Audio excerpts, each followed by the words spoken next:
que están equivocados de charla, a lo mejor, esta va a ser la charla sobre abejas y ciudades. ¿Pueden tener beneficio mutuo? Bien. Bien, dice que bueno, dicen bien, sí, re bien. Bueno, entonces arrancamos nomás. Entonces, bueno, y esto está en el marco de las charlas que se están dando en el Jardín Botánico de Córdoba. ¿Sí? Hace poco el Jardín Botánico cumplió años. Y bueno, y me parece buenísima esta iniciativa que largaron, digamos, porque de alguna forma permite, por un lado, a los que, o sea, a todos que tenemos que quedarnos en nuestra casa, poder ver estas charlas, que la verdad que yo he visto otras y están muy buenas, que se las recomiendo también.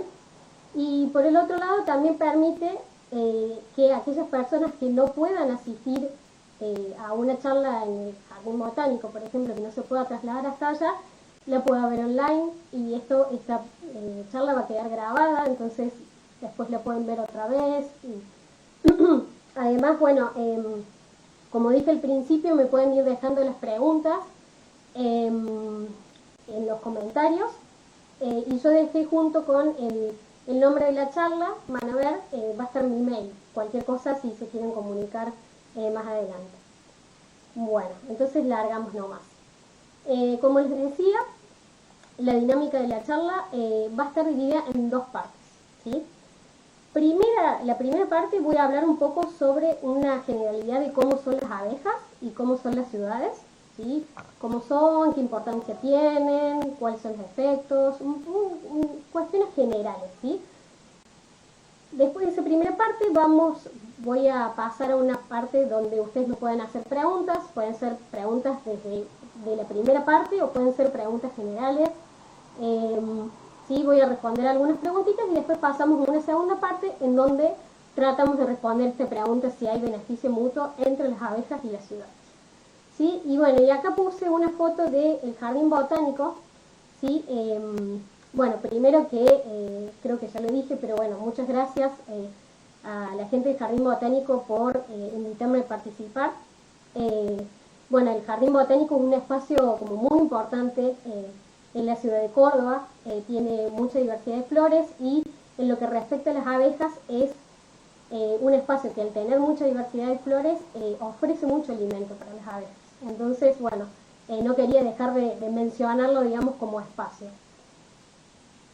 Y no sé si me olvidé decirles que después de la segunda parte también voy a hacer algunas preguntitas también por si quedó alguna preguntita pendiente. Bueno, largamos nomás. Entonces, antes de definir qué es una abeja, ¿sí? Vamos a definir en qué grupo están las abejas, ¿sí? Las abejas están en el gran grupo que se llama artrópodos, ¿sí? Los artrópodos son muy diversos, ¿sí? Y bueno, no vamos a ahondar mucho sobre eso, pero sí vamos a decir que dentro de los artrópodos las abejas están en un grupo, en el subgrupo, que son los insectos.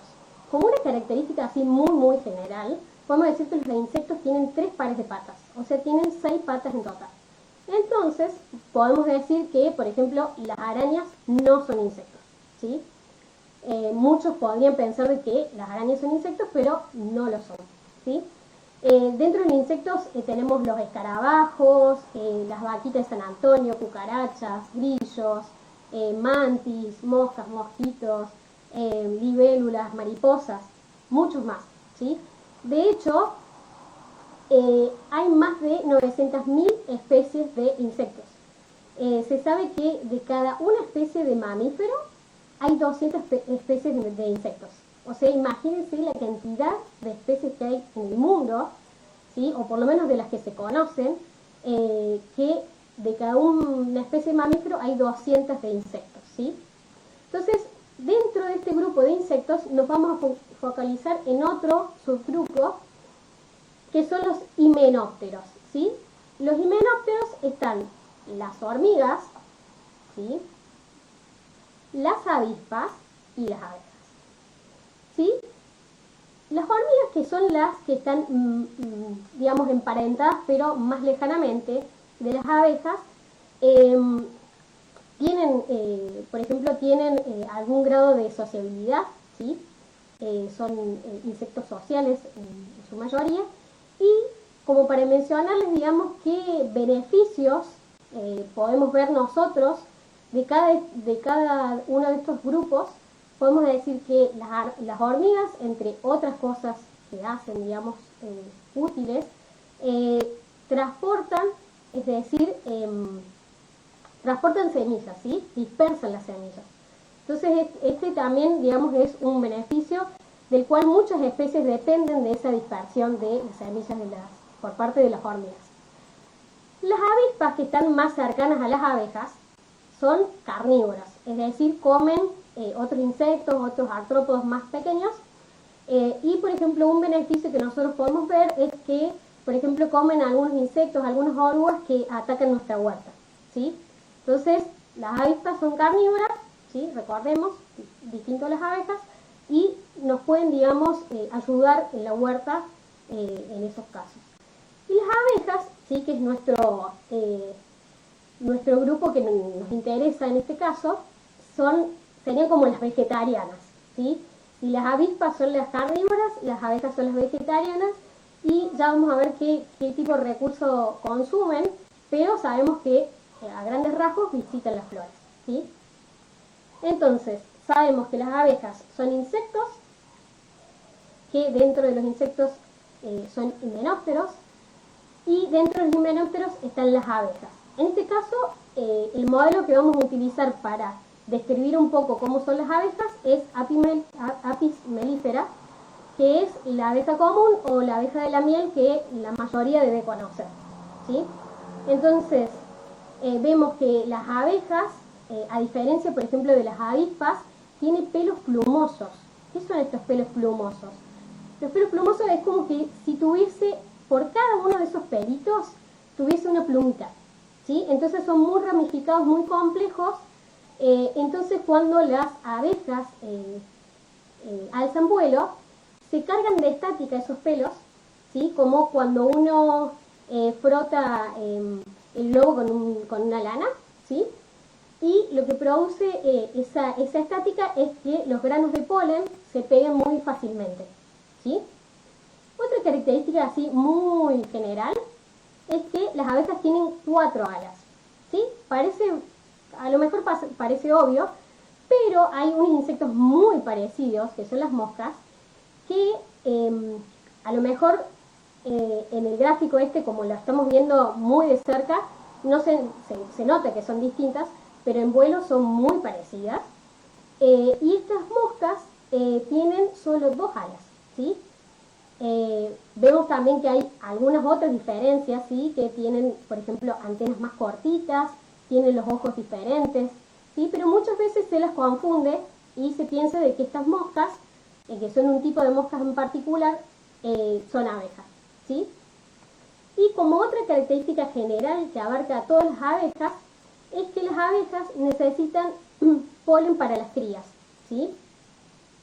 Es decir, las crías comen el polen, que tiene una base más proteica, y los adultos consumen néctar, que es una base más de carbohidratos o azúcares, ¿sí? Entonces, como necesitan del polen para las crías, las hembras, ¿sí? Tienen algunas modificaciones en su cuerpo. Las modificaciones en su cuerpo para colectar el polen, ¿sí? Como una especie de canastita que les ayuda a transportar el polen de la flor a su nido, ¿sí? Entonces, por ejemplo, como en el caso de la abeja que estamos viendo, de Apis mellifera, tenemos que pueden tener este tipo de patas que están como engrosadas, ¿sí? Que es como que si fuese una especie de botitas, ¿sí? En donde ahí carga el polen, ¿sí? Esta abeja no se le ve bien porque tiene el polen por encima, ¿sí? Ya está cargada de polen, ¿sí? Por ejemplo, también puede haber abejas que en vez de tener este ensanchamiento de la pata, tengan pelos modificados, pelos muy ramificados que le ayuden a colectar ese polen. O en algunos casos, que también vamos a verlo, hay algunas especies que colectan el polen con la panza, ¿sí? Incluso hacen todo un comportamiento diferente cuando llegan a la flor para llevar con las patas el polen hacia la panza. Bien, dijimos que las abejas necesitan de polen para sus crías y esto también implica de que sean buenos polinizadores, porque dependen exclusivamente las crías de ese polen que solo pueden obtener de las flores, ¿sí? Vamos a ver un poquito más adelante qué es la polinización. Entonces, de vuelta, ¿por qué son importantes las abejas? ¿Sí? Las abejas son importantes básicamente porque ayudan en el proceso de polinización, ¿sí? La polinización es el proceso por el cual una planta puede llegar a reproducirse, ¿sí? Sexualmente. Entonces, cuando la abeja colecta polen y néctar de una planta, hagamos de cuenta que esta abeja, por ejemplo, colectó el polen, se cargó de patas en esta flor, ¿sí? Y accidentalmente transporta el polen que obtuvo y lo deposita en otra flor de la misma especie en la parte femenina, ¿sí? Ese transporte de polen, ¿sí? En algunas especies, en pocas especies, lo puede realizar el viento o el agua, pero la mayoría de las especies necesita de animales para que hagan este transporte activo, ¿sí? Y las abejas, como dije, como son especialistas en el polen de las flores, son como muy buenos polinizadores, ¿sí? Y bueno, otra de las cosas de la importancia de las abejas es que sabemos que algunas de estas abejas, ya les voy a mencionar bien cuáles, producen lo que conocemos comúnmente que es la miel, ¿sí? Que la miel es el procesamiento del néctar, ¿sí? Les voy a contar más adelante cuáles son aquellas especies que producen miel. Entonces, ¿y por qué son importantes los polinizadores? Vimos que es la polinización, pero son importantes. ¿Cómo es esto, no? Además de las abejas, ¿sí? Hay otros polinizadores, ¿sí? Están los picaflores, hay otras aves, hay polillas, mariposas, moscas, murciélagos, incluso hay mamíferos que son polinizadores. Y sabemos que del total de las especies de plantas, que son 250.000, el 90% depende de polinizadores, ¿sí? Imagínense lo importante que es para la diversidad de plantas que haya estos polinizadores. Y particularmente las abejas por esto que les mencioné de la dependencia del polen, ¿no? Y sabemos que del total de las plantas que nosotros consumimos, ya sea para comer o de bioinsumos, de un montón de cosas, el 70% depende en algún grado de polinizadores. Entonces también es muy importante directamente en lo que nosotros consumimos. Por ejemplo, zapallo, arándano, sandía, maracuyá, algarrobo. Y por ejemplo en este caso sabemos que el cacao y el café tienen algún grado de dependencia de los polinizadores. ¿Ustedes se imaginan qué pasaría si las abejas no existieran, los polinizadores no existieran? ¿Podríamos vivir en un mundo sin café y sin chocolate? Yo creo que no. Pero bueno, entonces para ir un poco entendiendo, digamos, esta importancia de las abejas, porque muchas veces a las abejas se las asocia solamente con la miel, ¿no? Y tiene como mucho más importancia las abejas, ¿no? Bien, entonces, como para también mostrar una imagen, esta es una imagen muy difundida en muchos lugares del mundo, en donde se compara una foto de un supermercado con abejas, ¿sí? Ven que hay una variedad de frutas, variedad de verduras, ¿sí? En un supermercado. ¿Y qué pasaría si no hay abejas? Yo creo que más de la mitad de las góndolas están vacías, ¿sí? No sé si ustedes lo pueden observar. Por ejemplo, acá faltan manzanas, acá faltan algunos frutos rojos, acá faltan algunas verduras, ¿sí? Como el zapallo, ¿sí? Y bueno, un montón de otras cosas. Entonces, también un poco para reflejar esta importancia que tienen las abejas en nuestro quehacer diario, digamos, ¿no? Bueno, y acá es un poco, vamos a hacerlo como una partecita así más dinámica, ¿no? ¿Cuántas especies de abejas ustedes piensan que se conocen? Yo ahí los leo en los comentarios. A ver, tienen un número. ¿De cuántas especies de abejas creen ustedes que pueden llegar a conocerse? ¿Ninguno se anima? ¿Ninguno se anima a tirar?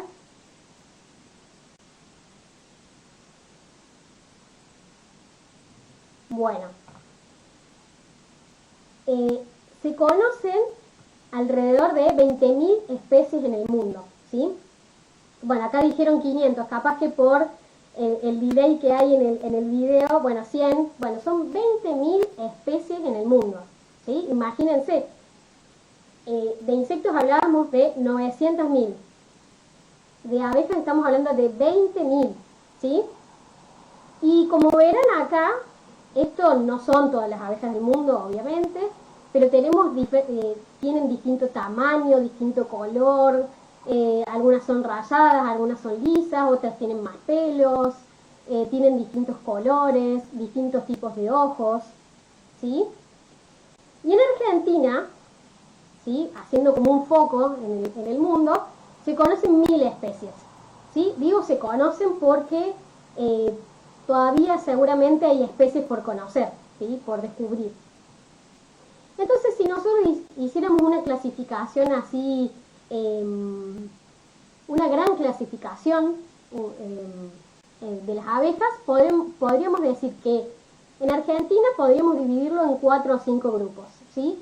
Las abejas que son grandes, ¿sí?, las dos primeras son abejas carpinteras, que se encuentran acá en Argentina. Hay más abejas carpinteras, pero bueno, estas están representando un poco la diversidad de abejas carpinteras que hay. Ya les voy a explicar por qué se las denomina carpinteras. Estos son los abejorros, ¿sí?, que también les voy a contar bien cómo son sus nidos. Después tenemos abejas pequeñas, que las que se conocen mucho acá son las abejas sin aguijón. En el caso de las abejas que están más hacia el noreste, noreste, en Misiones hay algunas que son un poquito más grandes, que llegan a ser casi del mismo tamaño que la abeja común, ¿sí? Y en este caso, quisiera mencionar que las abejas sin aguijón literalmente son abejas que no pican, ¿sí? Tienen el aguijón atrofiado, y junto con las abejas comunes producen miel también, ¿sí?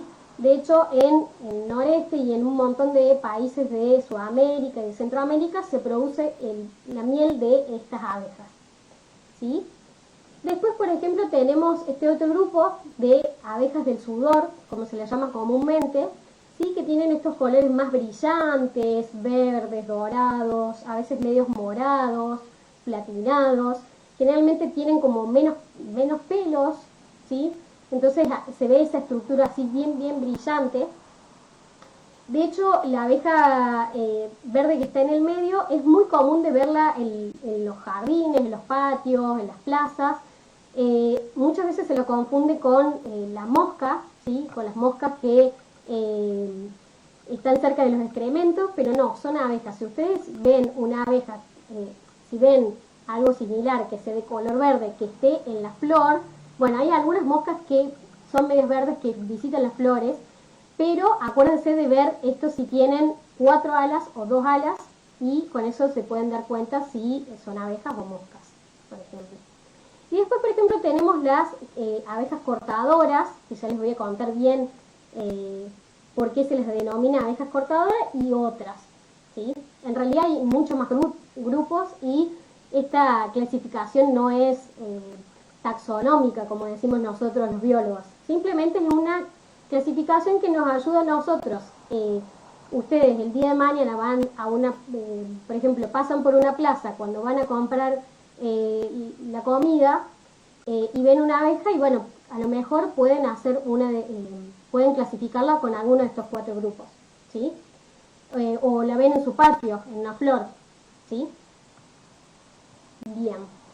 Entonces, acá en este videíto, un videíto corto, cuenta un poquito lo que es el ciclo de la abeja, ¿sí? Porque nosotros es como que vemos a las abejas adultas, simplemente vemos que tienen dos pares de, dijimos tienen 4 alas, que tienen los pelos plumosos, que tienen estas estructuras en las patas o en la panza, pero digamos las abejas tienen digamos varios periodos, ¿sí?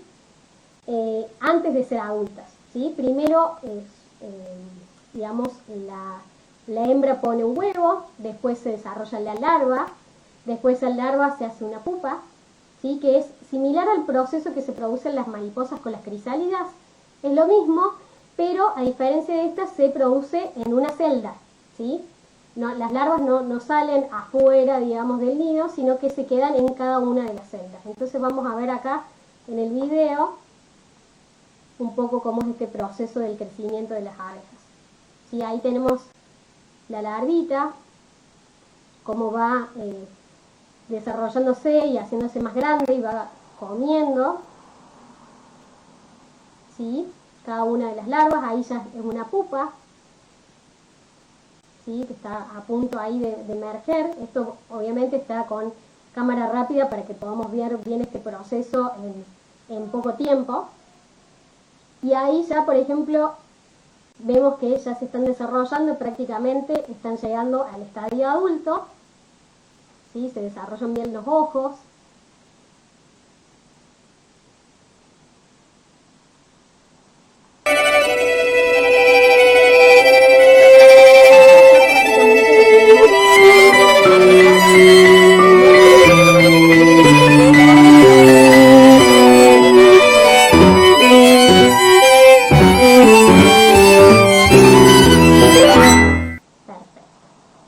Bueno, entonces continuamos. Entonces vamos a distinguir, digamos, también en 3 grandes grupos de abejas, ¿sí?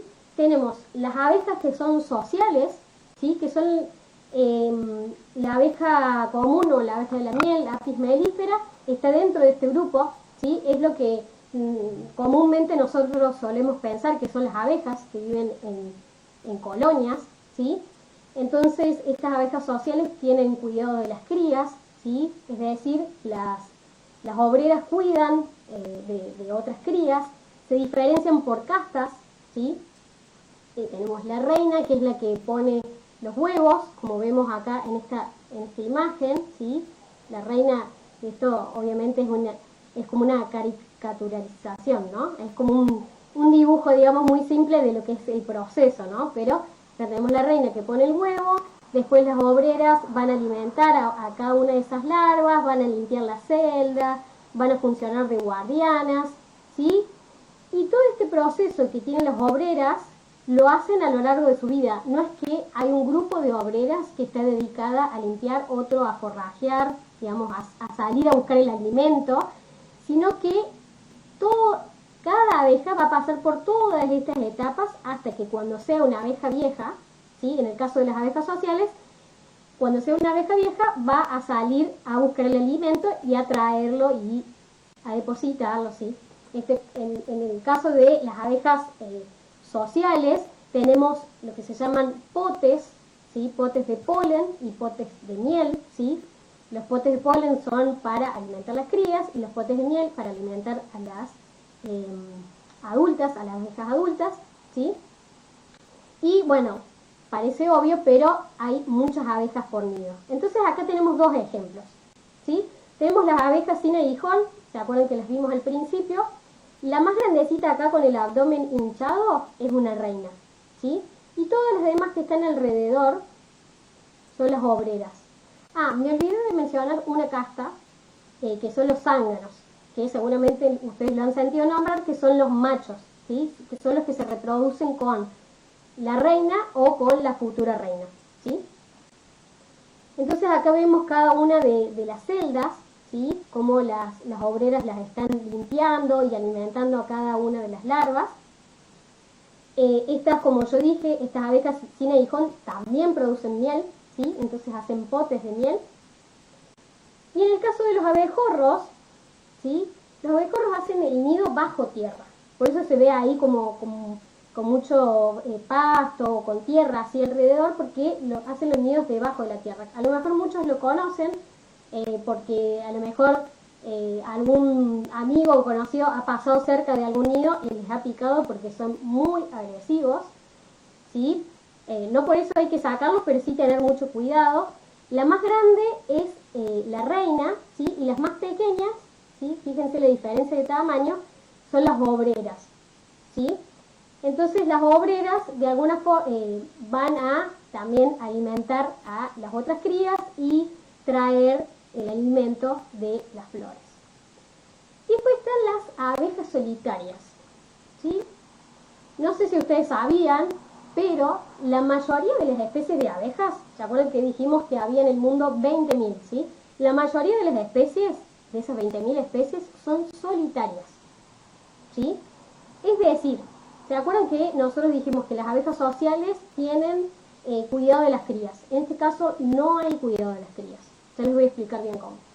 No hay más de una abeja por nido, o sea, no hay muchas abejas por nido. No hay castas, no hay reina, no hay zánganos, no hay obreras. Entonces, ¿cómo es esto? ¿Cómo puede ser que una abeja no sea obrera, no haya muchas y no haya colonia? ¿Cómo puede ser? Bueno, las abejas solitarias, ¿sí? Acá es como que estamos haciendo un zoom de cada uno de los huequitos. En este caso son las abejas cortadoras. ¿Se acuerdan que yo les mencioné en un principio? Se llaman abejas cortadoras porque hacen las celditas, ¿sí? ¿Se acuerdan que vimos en las abejas sin aguijón cada una de las celdas? Bueno, en este caso estas abejas hacen las celdas con pedacitos de hoja. Entonces, por ejemplo, acá tenemos una hoja de ceibo que está toda cortadita por estas abejas cortadoras, ¿sí? Que esa forma de corte es muy característica, digamos, de este grupo de abejas, ¿sí? Entonces, en cada una de estas celditas, porque estas abejas hacen el nido en cavidades que ya existan, por ejemplo, cañitas o algún tronquito que esté hueco, ¿sí?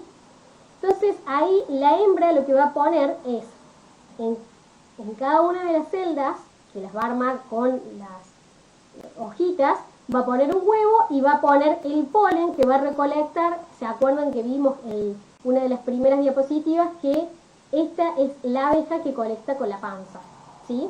Que tiene esos pelos muy complejos y tiene un comportamiento muy particular y colecta con la panza, ¿sí? Entonces, deja el huevo junto con el polen en cada una de las celditas y acá vemos todo el proceso de cómo esa larva se va haciendo más grande, ¿sí? Como recuerdan el video, ¿sí? Se va alimentando, se hace la pupa y emerge el adulto. Pero ¿qué pasa? Esa madre o esa hembra que hizo todo el nido y que les dejó el alimento, una vez que realizó todo eso, se va, ¿sí? Los huevos, las larvas, las pupas se van desarrollando solas sin que les acompañe ninguna otra abeja, ¿sí? Y después tenemos el ejemplo de las abejas carpinteras. No sé si se acuerdan que las mencionamos también en un principio, que eran grandotas. Estas hacen nidos en troncos que estén podridos o que sean medio huecos y hacen como unos huequitos así bien redonditos. A veces en los patios se ve, yo por lo menos en Córdoba he visto. Y estas, a diferencia de estas abejas cortadoras, si bien también tienen un nido en donde dejan el alimento y las larvas, y una vez que realizan eso la hembra se va, pero tiene la diferencia que en muchos casos comparten, por ejemplo, un mismo tronco, por ejemplo, que en un mismo árbol tenga muchos nidos, o sea, son nidos independientes, pero son nidos que están uno al lado del otro. Entonces, si bien no son estrictamente solitarias, sino que son solitarias porque tienen este comportamiento de dejarle el alimento, pero tienen eso de vivir en comunidad, ¿sí? Es como si fuese un edificio con muchos departamentos, ¿sí? Viven todos juntos cerca entre sí. Y después tenemos las abejas parásitas, porque sí, hay abejas parásitas. Y de hecho forman el 20%, digamos, de esas 20.000 especies son abejas parásitas. ¿Pero cómo? Entonces, si son parásitas, son abejas, digamos, sí, porque las crías comen el polen, ¿sí? Al igual que todas las abejas, las crías comen el polen. Entonces, la diferencia que tienen con las abejas solitarias y las abejas sociales es que estas abejas directamente ni siquiera van a hacer nido, ¿sí? No se gastan. Lo que hacen es colocarle el huevo a otra especie. De hecho, estas especies que están acá colocan el huevo en las especies portadoras que vimos en la diapositiva anterior, ¿sí? Y una vez que emerge la larva de esas especies, de estas especies parásitas, tiene unas mandíbulas horribles, no sé si se ven acá, ¿sí? Bueno, son bonitas, pero bueno, la verdad que son bastante terroríficas. Estos dos cuernos son esas mandíbulas que tienen, y lo que hace es matar a todas las larvas de la especie en donde fue depositado ese huevo. O sea, por ejemplo, en este caso, de las abejas cortadoras. Mata a todas y se queda con todo el recurso, ¿sí? Entonces, vendrían a ser, son vegetarianas, porque son abejas, pero son asesinas, ¿sí? Entonces, como para resumir estos tres grupos, tenemos las abejas sociales, que como les dije, está la abeja común o la abeja de la miel, las abejas sin aguijón, que estas hacen miel, ¿sí? Los abejorros no hacen miel, ¿sí? Pero estas tres son sociales. Teníamos las abejas solitarias, que estaban las cortadoras, y hay algunas otras, y las abejas carpinteras, que les dije que estaban ahí como en el medio, que viven como en comunidad, y estas abejas verdes o abejas del sudor, que en muchos casos son sociales, pero no tienen dividido en castas. Y por último, las parásitas, ¿sí? Bueno, esto es en la segunda parte, ¿no? De esta primera parte. ¿Por qué estudiar las ciudades? Ustedes dirán, ¿por qué un naturalista, un biólogo, un ecólogo estudia las ciudades, digamos? Bueno, las ciudades son muy interesantes porque son ambientes modificados por el hombre y que tienen modificaciones muy drásticas, ¿sí? Respecto al ambiente natural. Y estas modificaciones muy drásticas lo que producen es una pérdida de biodiversidad a nivel global, ¿sí? Y esto se produce porque tiene diversas modificaciones, que voy a comentar algunas, como las más relevantes. Se agregan edificaciones como edificios, casas, tenemos más porcentaje de suelo gris, ¿sí? Que serían las calles, las veredas, las baldosas. Tenemos especies de plantas que no son nativas del lugar, ¿sí? Y esas especies pueden competir con las especies nativas. Y tenemos más contaminación, ya sea aérea, del agua o del suelo, ¿sí? Entonces no toda la biodiversidad tolera estos espacios que son como muy agresivos para la biodiversidad, ¿sí? Y esto se suma con el agravante de que las ciudades están en continuo crecimiento. De hecho, esta es una proyección para el 2030 de cómo se espera que las ciudades crezcan para ese entonces. ¿Sí? Podemos ver, por ejemplo, que en Asia, China e India va a seguir creciendo. Estamos hablando de ciudades, ¿no? América del Norte, América del Sur y algunas regiones de Europa y de África, ¿sí? Vemos que el color rosado es que crece más del 75% y el resto de los colores menos del 75%, ¿sí? Y se estima que la cantidad de personas que va a vivir en ciudades va a ser el 70%. Entonces, bien, si las ciudades son súper agresivas para la biodiversidad, agresivas, digamos, es decir, es uno de los factores principales por los cuales hay una pérdida de biodiversidad. Y nosotros queremos conservar a las abejas, por ejemplo, en este caso. ¿Cómo podemos hacer? ¿Cómo podemos hacer para que eso se genere un equilibrio y no... porque el crecimiento de las ciudades es casi inevitable, ¿no? Entonces, bueno, voy a dejar un poco esta inquietud, ¿sí?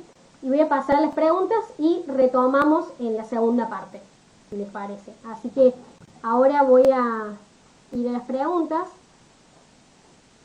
Bien. Bueno, acá por suerte tengo un secretario, porque si no iba a ser más complicado. Bueno, Crisco preguntó, ¿se puede llegar a tener una abeja sin aguijón en Buenos Aires? Ah, bueno, ya le respondieron. Bueno, sí, hay especies de melipones en Buenos Aires. No recuerdo bien qué especie en particular. Hay una especie del género Plebeia, estoy segura. No sé si una o dos, me parece que son dos especies. No sé si vos estás en Capital Federal. Por ejemplo, acá en Córdoba, yo hice mi tesis de maestría con abejas sin aguijón en el noroeste de Córdoba, pero bueno, también acá en la ciudad de Córdoba hay otra especie que es Plebeia catamarcensis, que es muy muy parecida a la que está en Buenos Aires, y estamos haciendo algunas pruebas piloto con algunos colegas de traspasar los anillos de cajas, ¿sí? Cajas hechas por nosotros, adaptadas a las abejas, y las tenemos ahí en algunos patios.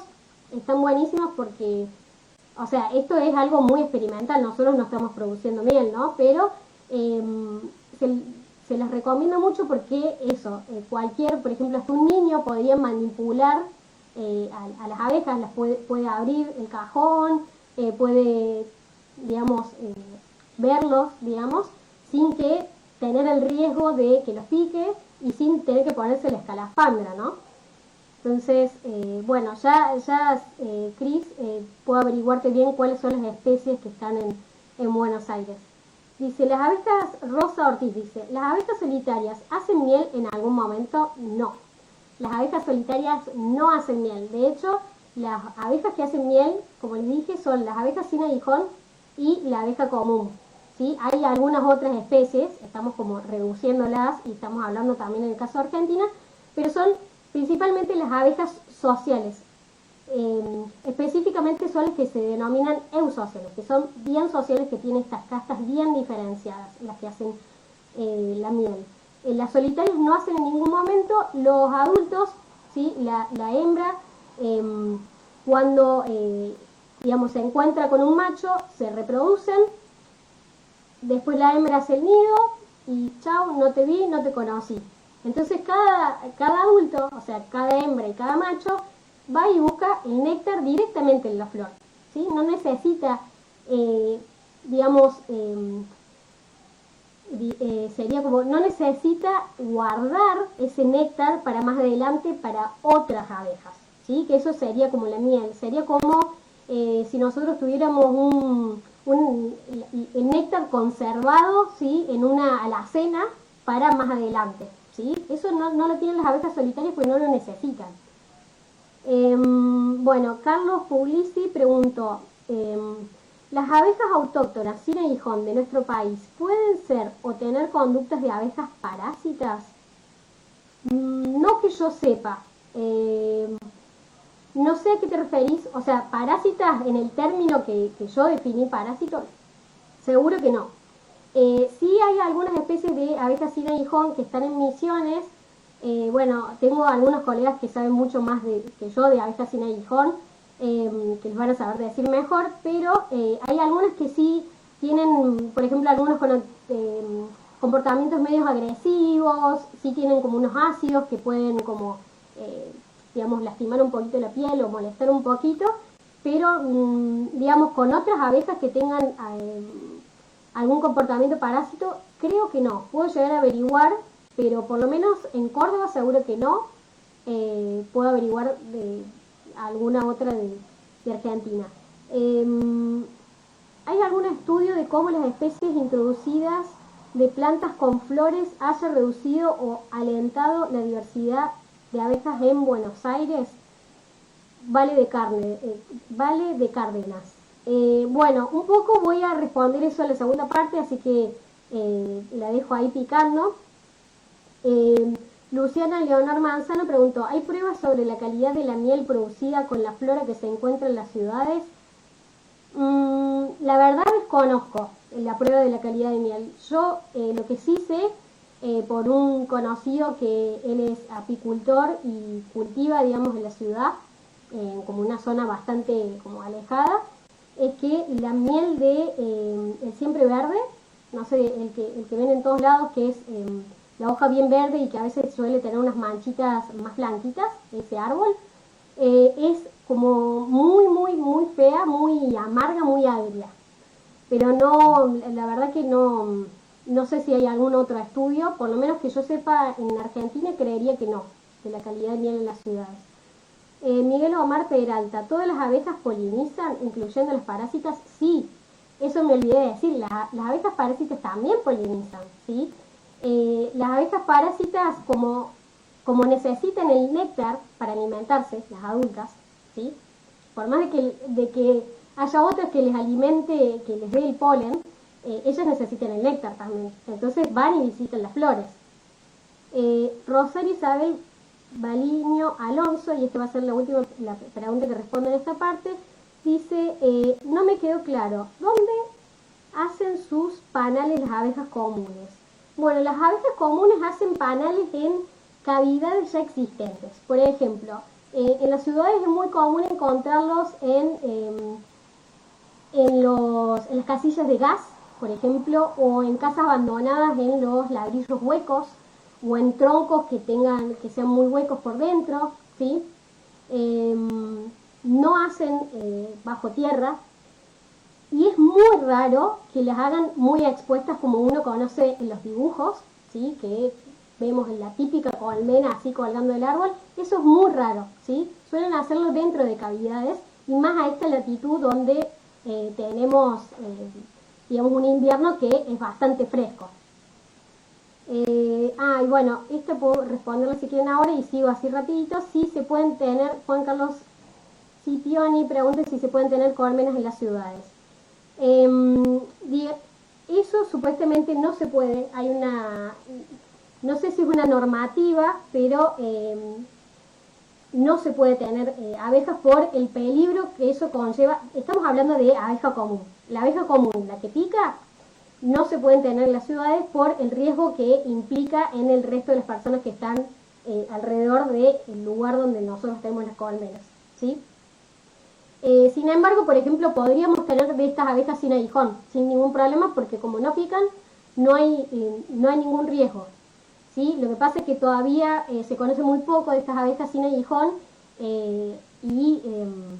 pero bueno, yo un poco junto con el equipo en donde yo estoy, bueno, yo no les conté, pero de paso les cuento así un segundito, trabajo en el INVIV, en el Instituto Multidisciplinario de Biología Vegetal, en el grupo de interacciones ecológicas, y varios estamos trabajando con esto de incentivar y de trabajar con las abejas sin aguijón, ¿sí? Porque, digamos, si bien nosotros no somos apicultores ni nos dedicamos a eso, digamos, son abejas que son incluso tienen una relación muy específica con las plantas nativas, y eso, producen miel y son fáciles de manejar.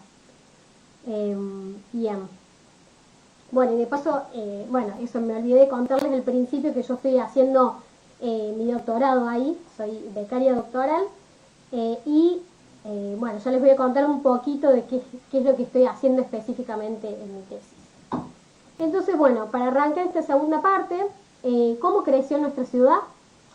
Retomando esto de que habíamos visto que las ciudades tenían un efecto negativo sobre la biodiversidad. Bueno, tomemos un ejemplo. Vamos a tomar el caso de la ciudad de Córdoba. Yo sé que muchos de los que me están viendo no viven en Córdoba, pero la vamos a tomar simplemente de ejemplo. Esto se puede traspolar a muchas ciudades, ¿sí? Entonces, bien, tenemos que este es el crecimiento, digamos, histórico de la ciudad. Entonces, donde vemos que en el año fundacional, 1573, tenía unas pocas cuadras, y lo interesante que nos muestra este gráfico es que en los últimos años, ¿sí? 2000 y 2007, que son estos dos colores más claritos, es donde más se extendió la ciudad, ¿sí? Entonces, este tipo de ciudades, digamos, como Córdoba, como Buenos Aires, como Rosario, se denominan metrópolis, o lo que nosotros comúnmente llamamos la Gran Córdoba, la Gran Rosario, ¿sí? Bien. Actualmente la ciudad de Córdoba tiene una superficie de 576 kilómetros cuadrados y más de 1,5 millones de habitantes, y respecto a la cantidad de áreas verdes que tenemos, ya les voy a explicar bien por qué me enfoco en las áreas verdes, es de 16 metros cuadrados por habitante. Lo que se recomienda a nivel mundial es más o menos, para que se den una idea, 10 metros cuadrados por habitante. En este caso, estos 16 metros cuadrados son estimados con la cantidad de área verde de áreas públicas, ¿sí? De plazas, de parques, ¿sí? Entonces, pero bueno, ¿por qué me enfoco en las áreas verdes? Bueno, porque si bien yo les dije que las ciudades, digamos, tienen un efecto negativo sobre la biodiversidad, las áreas verdes, ¿sí?, funcionan como especie de refugio para algunos organismos, o sea, para algunas plantas, algunos animales, que nos pueden dar ese refugio, ¿sí?, y les puede dar alimento y nidos, ¿sí?, les puede proveer de lugares donde nidificar, ¿sí? Las áreas verdes, principalmente las áreas verdes que tengan flores. En el caso de áreas verdes que no tengan flores, lo cual es bastante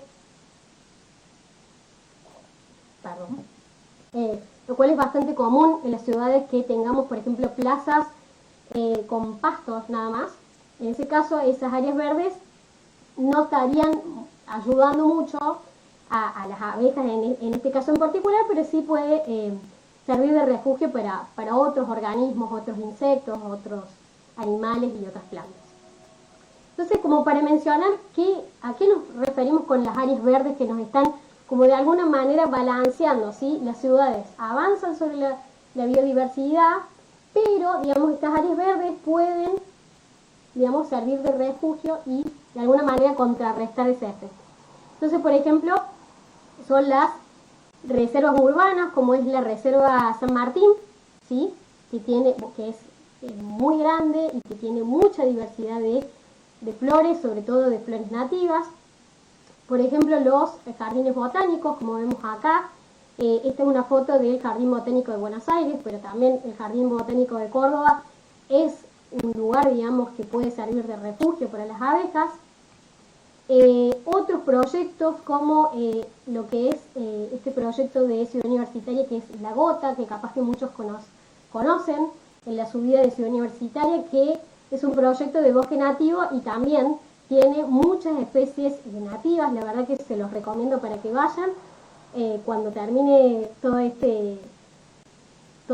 la cuarentena, digamos. Les recomiendo que vayan porque la verdad que hay muchísimas diversidad de flores y ahí se pueden ver muchas abejas también.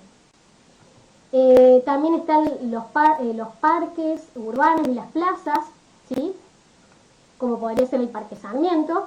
Y también están los que, no nos olvidemos, porque hasta ahora venimos hablando de públicos, ¿no? Pero también están los privados, que serían nuestros jardines domésticos, que nosotros comúnmente les llamamos patios, ¿sí?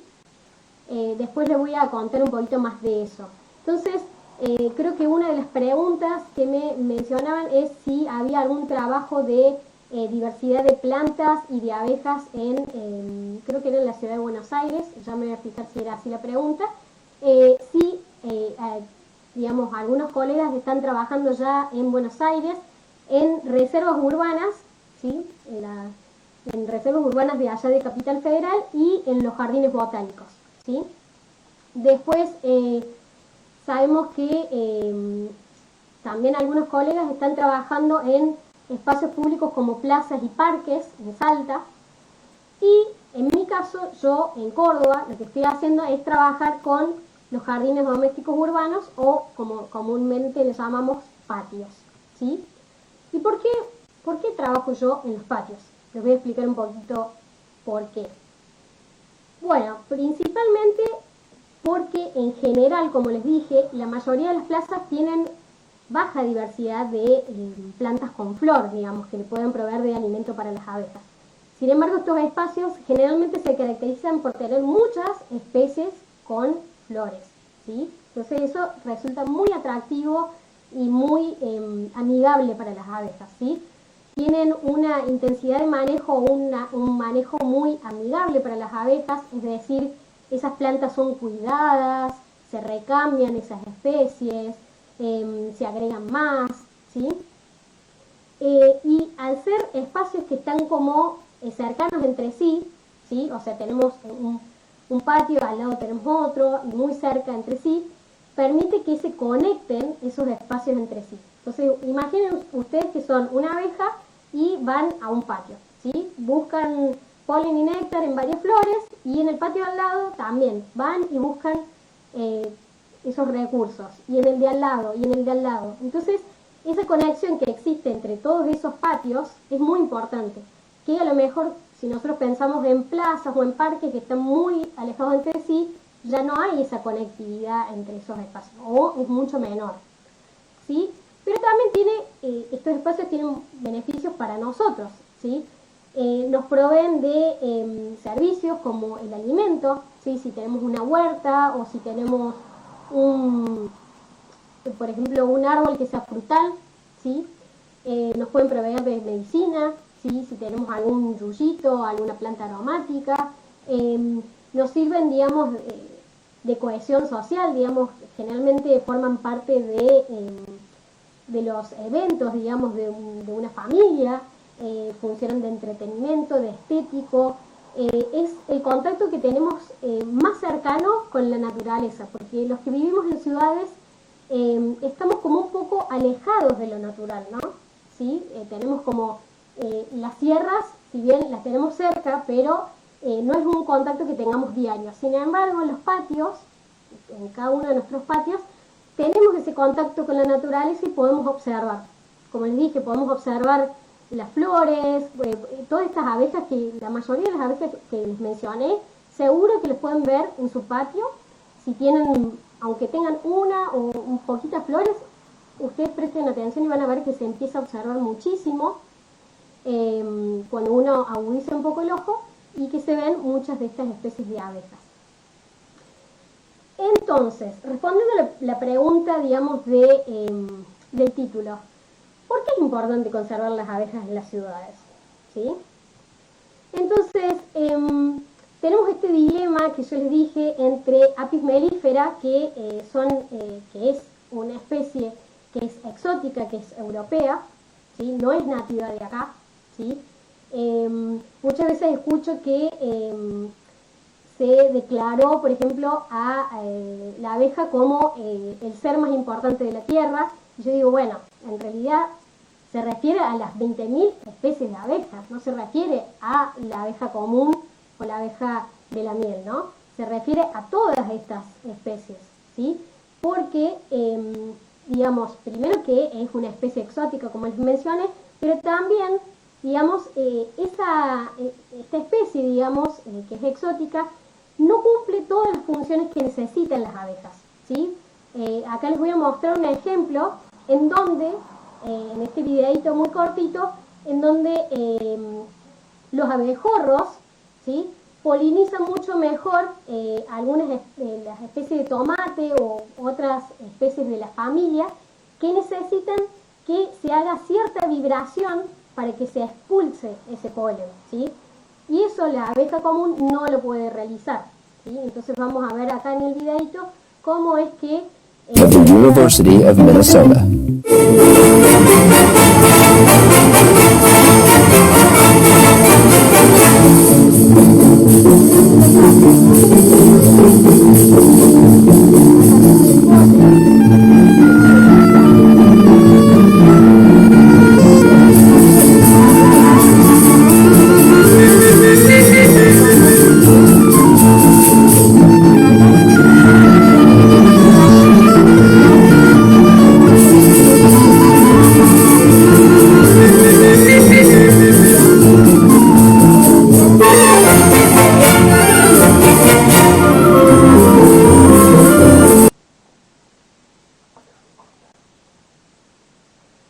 Bien, bueno, entonces dijimos, ¿por qué es importante conservar las abejas? Bueno, porque conservando las abejas, conservamos las plantas, ¿sí? Dijimos que la polinización es un proceso muy importante para las plantas, entonces conservando a la diversidad de abejas, conservamos las plantas, sean plantas nativas, sean ornamentales, nuestra rosa que está en el patio, o los árboles. Entonces, a su vez, esas plantas nos dan algunos servicios que nosotros necesitamos. Producen oxígeno, nos dan alimento y medicina, como mencioné antes, regulan la temperatura, ¿sí? Nos proveen sombra, reducen el ruido y la contaminación, entre otras muchas cosas, ¿sí? Entonces, vean la importancia, digamos, de todo esto, más en una ciudad, ¿sí?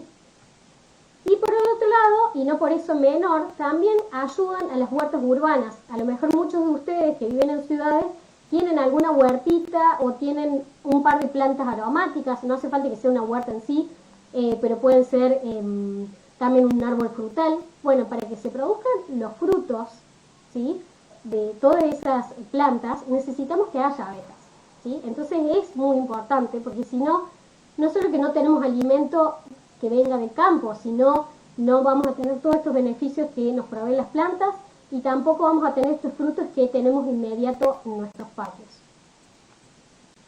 Entonces, ¿qué podemos hacer? ¿Sí? Esta es la parte como más práctica. Bueno, una de las recomendaciones es plantar una amplia diversidad de plantas con flor, pueden ser en nuestros patios, en las plazas, en veredas, en el lugar que podamos intervenir, sobre todo especies nativas. Porque las especies exóticas muchas veces están modificadas, o sea que están modificadas para que tengan muchos pétalos y tengan poco alimento, ¿sí? Entonces es importante que sean especies nativas, evitar el uso de insecticidas, porque el insecticida que está en el polen, ese polen después se lo lleva al nido y afecta a otras especies. Los herbicidas también pueden disminuir la diversidad de plantas y pueden caer en aquellos nidos que están a nivel del suelo, como los abejorros que había mencionado. Se puede dejar alguna parte de nuestro patio, si tenemos patio con tierra, con yuyos, que denominamos comúnmente, o sea, dejar que crezca lo que crezca, ¿sí?, hierbas naturales, para que haya más diversidad. Muchas veces estas especies tienen más recursos, más alimento que las que nosotros plantamos, y una partecita que puede ser sin sembrar, que no tenga plantas, para que puedan nidificar aquellas especies que nidifican en el suelo, como los abejorros. También esto como, digamos, como si uno quiere indagar aún más y quiere ayudarlas mucho más, les puede proveer de nido. Por ejemplo, puede dejar leña, ¿sí?, que para las carpinteras, leña como media podrida, para que la utilicen. También están estos hotelitos para abejas que son muy lindos y hay muchísimos videos en donde pueden sacar cómo hacerlas. Son muy sencillas de hacer, se hacen con cañitas y con 3 o 4 maderitas con un cajón, se hace muy sencillo. Y también están estas casitas que también se les utilizaba antes como, y se las sigue utilizando para pájaros, también se les pueden utilizar para las abejas. Y también tener obviamente un huerto doméstico en nuestro patio va a ayudar y les va a proveer de alimento tanto a ellas como para nosotros. Entonces también es una forma de ayudarlas. Y bueno, acá les dejo donde pueden consultar información. Ahí tienen mi mail que también se los dejé, mi Instagram. El Instagram de Abejas Nativas Argentinas es muy bueno porque todos los días están subiendo especies de abejas en alguna flor y cuentan alguna particularidad del comportamiento de algo. Está el Instagram del laboratorio de interacciones, está el Facebook del instituto y la página del instituto donde se suben un montón de notas, de divulgación, lo que nosotros hacemos. Así que bueno, creo que me excedí a lo mejor un poquito del tiempo, pero si quieren podemos ir a una o dos preguntas.